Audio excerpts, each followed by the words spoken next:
Are you struggling to dynamically include partials in your EJS templates? It can be a real headache, right? If that's you, stick around because today we're going to solve this issue together. I totally get it. Trying to include a partial based on a variable can feel like a puzzle with missing pieces. You're not alone in this. Many developers face this challenge when working with EJS.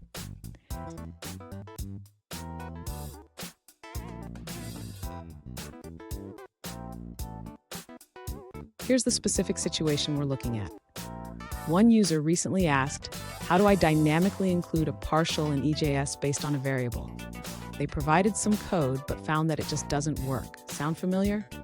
Let's dive into this and find a solution. So what could be going wrong here? EJS requires specific syntax for including partials, and using variables directly in the include statement can lead to issues. We'll break it down step by step to clarify. And don't go anywhere.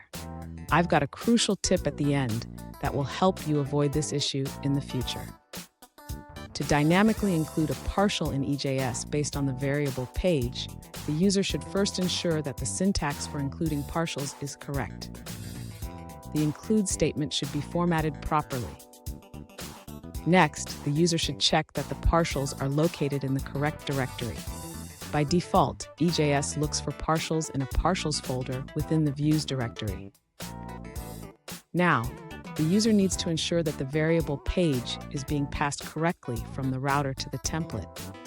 This means checking the router code to confirm that page is set to the desired value.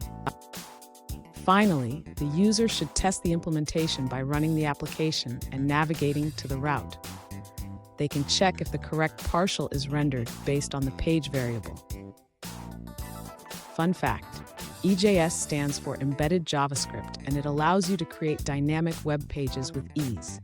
Just like a chef needs the right ingredients, you need the right syntax for EJS to work.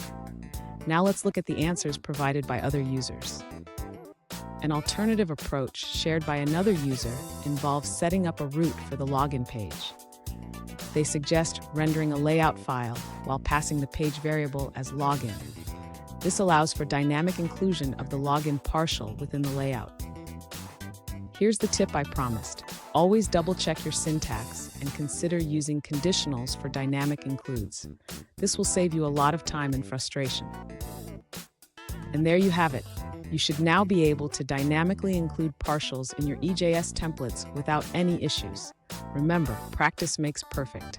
If you found this helpful, hit that subscribe button for more tips, and don't miss our next video where we tackle more EJS challenges.